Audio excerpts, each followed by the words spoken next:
In our continuation of the conversation relating to mens rea, we're going to move on from looking at criminal intent to starting to look at the concept of recklessness.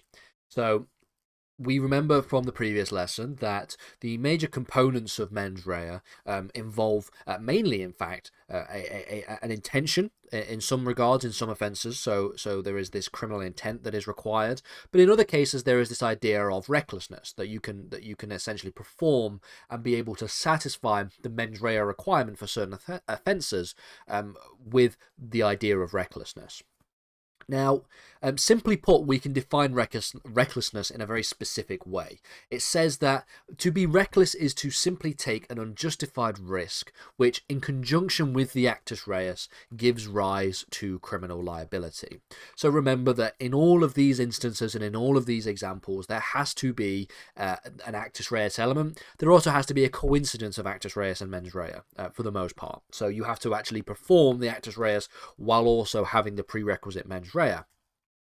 But the prerequisite mens rea could also be defined through this idea of recklessness, to take an unjustified risk and to knowingly take an unjustified risk.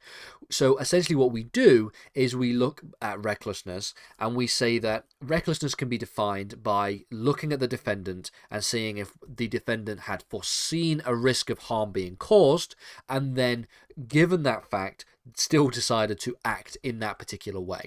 So a defendant must be able to have seen the unforeseen risk. They must have been able to see the risk, and this is an unjustified risk, and they must have still been able to make the decision and decided to perform the action in that way.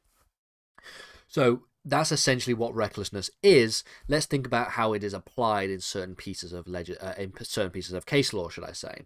In the case of Crown and Cunningham from 1957, we have a defendant who steals a gas meter from the cellar of a house, and in doing so, they were so violent, at least, in trying to get this gas meter from the cellar of the house, that they had inadvertently fractured a gas pipe in the process. Now, it was shown that this was not intentional. They didn't intentionally damage the gas pipe. But the result would be that gas would leak into the property, and the victim would inhale that gas, and it would cause them to become quite seriously ill.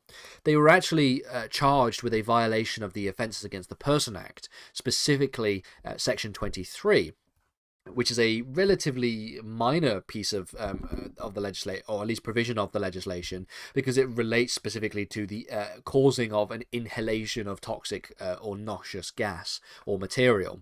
It was held that the judge ultimately directed the jury that the concept of maliciously in the charge that was cited. The charge that was cited specifically is Section 23, which is maliciously administering poison, which is what the title of that provision actually is. And that the meaning of the word maliciously meant doing something which he has no business to do and perfectly well knows it.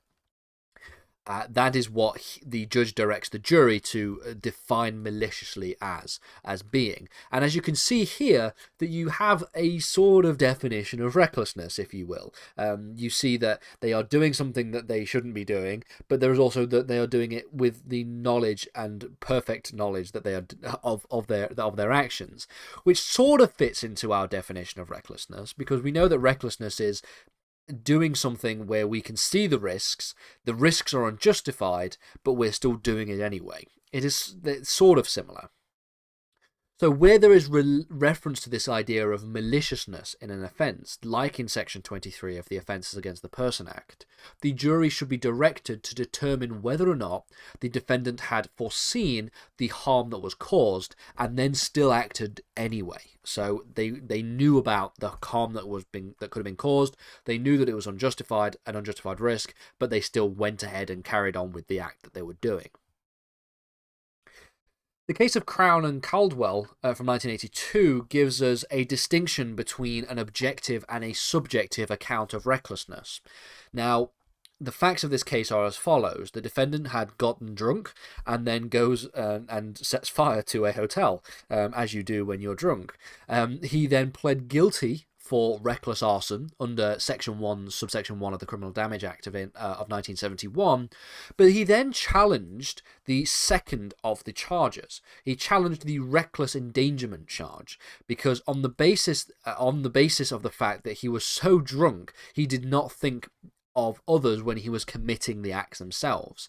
And there is almost a bit of a requirement here with reckless endangerment that you have to not only commit the reckless endangerment, you have to do the unjustified risk, but you have to do so knowing of the risk that you could be imposing on others. And he argued that I can't have been charged with that because I was so drunk that I could not actually even perceive or think about others when committing the acts that I did.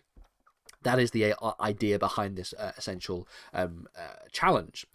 The argument was rejected on the basis that recklessness also includes failing to give any thought to whether or not there is any such risk in circumstances where, if any thought were given to the matter, it would be obvious that there was. That's really where we see something of a broadening of the idea of recklessness in this case. Now, what we should note is that this was a case that is overturned in the 2003 case of R&G&R by the House of Lords. So in this case, very similar to the previous case, you have the defendants who had set fire to some newspapers in a shop house. So quite similar in the sense that we're talking about arson. Ultimately, what this did was lead to the burning down of the supermarket itself. Again, the defendants were charged under Section 1 of the 1971 Criminal Damage Act for reckless arson. And it was held in overturning the case of Caldwell, the House of Lords made it very clear that an individual is acting recklessly under the following conditions. And these are the following conditions or the following circumstances which solidifies the law pertaining to recklessness to this day. Part 1 is that he is aware that a risk will exist. Part 2, when the defendant is aware that a risk will occur, it is unreasonable for the defendant to take said risk. And so as a result of which, you have the knowledge that exists in the sense that there is an awareness that there is a risk, but there is also the unreasonability of the risk. Okay, so a person is acting in a way which is risky, but it is more than just risky, it is risky to an unreasonable extent, and that the defendant is aware that it is unreasonable, it is clearly an unreasonable risk, and he still carries on and performs the action anyway. That's where we get the concept of acting recklessly for the purposes of these pieces of legislation.